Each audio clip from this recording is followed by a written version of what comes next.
Fighting for freedom, liberty, and the restoration of the Constitution. The Patrick Riggins Show. Call in now at 865-243-8255. That's 243-TALK. And now your host, Patrick Riggins. This is the Patrick Riggins Show. Running those songs a little long, giving me time to get back up into the chair. Yes, I'm staying hydrated, but the downside to that is you have to run down the hall during commercial breaks. But I made it back. That's the important thing. We'll get you a pickle jar to put in here. Yeah, and the webcam's not working, so no one knows. Well, I guess they do now. Get you a bucket. A bucket, yeah. All right. We're back with one of the quickest hours you'll ever experience, the Patrick Riggins Show, Sunday afternoons at 2 p.m. till 3 p.m. And this week I was bumming around the internet, as I do, and ran across a story about how New Jersey Governor Christie is now seeking almost $37 billion in federal aid for his state. More money than his entire state's budget. This from someone who is supposedly and reportedly, allegedly, and other lees, a Republican. It is interesting to see how hypocritical Governor Christie really is. If you didn't hear the show a few weeks ago when we did a version of the dating game with him and President Obama, you should really catch that this week. You can go to our YouTube channel at youtube.com/Patrick Riggins Show. And I believe it's a November 4th show. If you go to that address, though, you can, I think it's right there, President Obama and Governor Christie on the dating game. Again, that's youtube.com/Patrick Riggins Show. Now, during that show, I demonstrated, well, just what a bootlicker Governor Christie is and how he really isn't a Republican, but more like a Democrat in a Republican suit. Pretty much like all Republicans nowadays, save for a handful. But back to the story. Governor Christie has requested this federal aid, which, well, let's call it what it really is, the tax money of the citizens of the United States. Now, it's our money that the good governor wants for cleaning up his state. Now, as I pointed out when Sandy blew through that area a few weeks back, and it's hard for people to hear this, but I'm going to say it because that's what I do on this show. It is not our responsibility to clean up another state's disaster. No matter how bad it is, no matter how many people got killed, it isn't my fault. And if it isn't my fault, then why am I having to pay for it? Let his state pay for it. And if they can't afford it, then I'm sorry. I'm sure other states want things they can't afford. Should we have to provide it for them too? Well, of course not.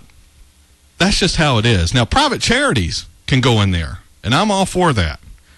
Going in there, helping out, doing what they can to help the citizens, and you can give all kinds of money to the Red Cross and churches and all kinds of people that are up there, but it's not in our Constitution that allows that sort of thing. I have some clips I played from that last show from Governor Christie's Republican National Convention speech, and I'd like to run through a couple of them again, just real quick, to point out his sheer hypocrisy and all of these politicians just like him. And what I'm wanting to show you is how a lot of these people talk the talk, but they don't walk the walk. So here are two clips real quick from his speech. Now, our founding fathers had the wisdom to know that social acceptance and popularity were fleeting, and that this country's principles needed to be rooted in strains greater than the passions and the emotions of the times. But our leaders today have decided it's more important to be popular, to say and do what's easy, and say yes rather than to say no, when no is what is required.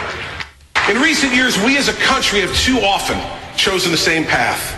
It's been easy for our leaders to say, not us, not now, in taking on the really tough issues. And unfortunately, we've stood silently by and let them get away with it. But tonight, I say enough.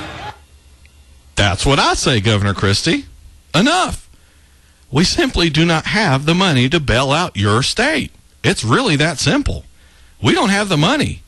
Yet you ask for it. Demand it out of the federal government. Demand our money to fix your state. Like your state is so much more important than any other state in this union. We have to drop everything and send our hard-earned money to fix your state. Yeah, that sounds fair.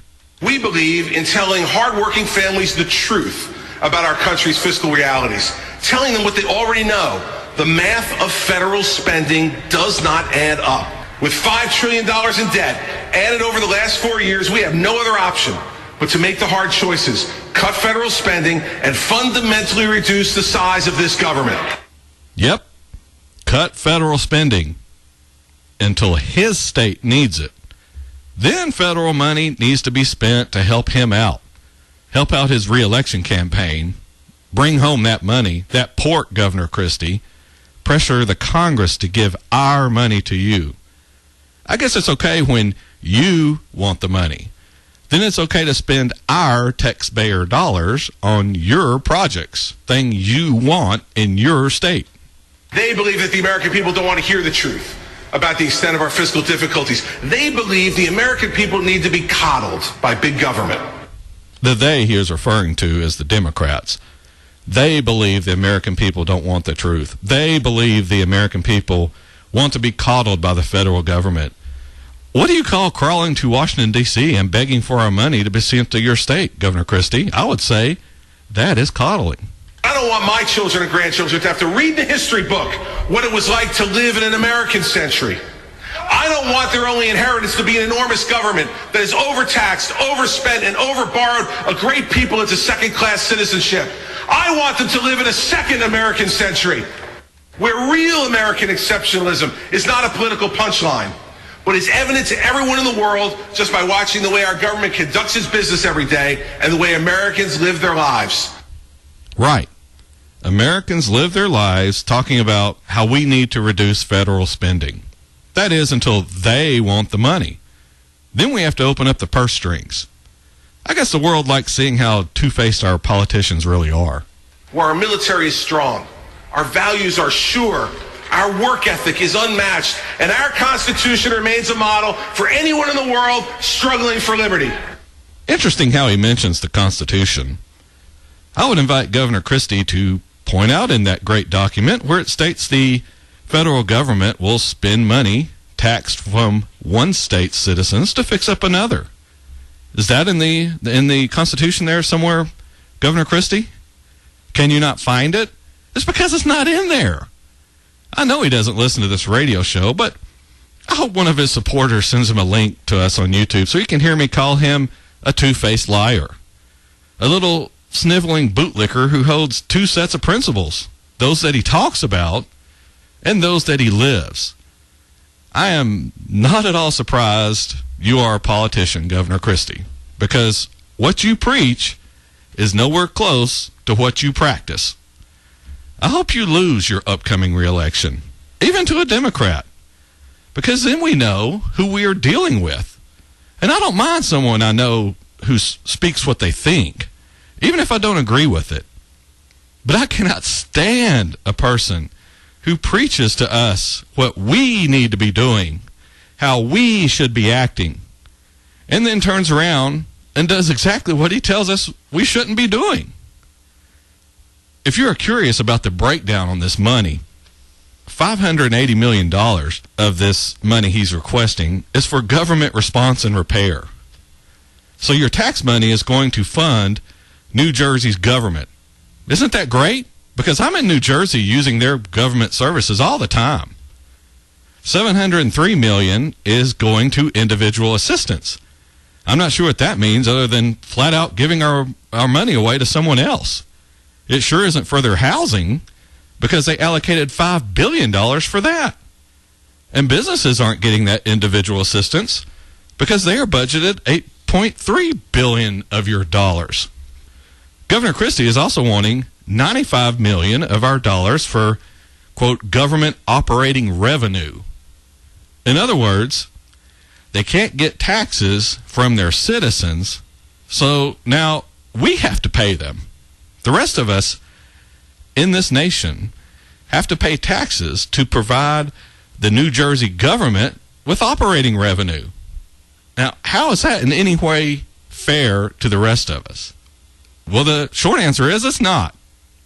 Anyway, we're up on the bottom of the hour break, rolling through the Patrick Riggins Show. I told you it would go by fast.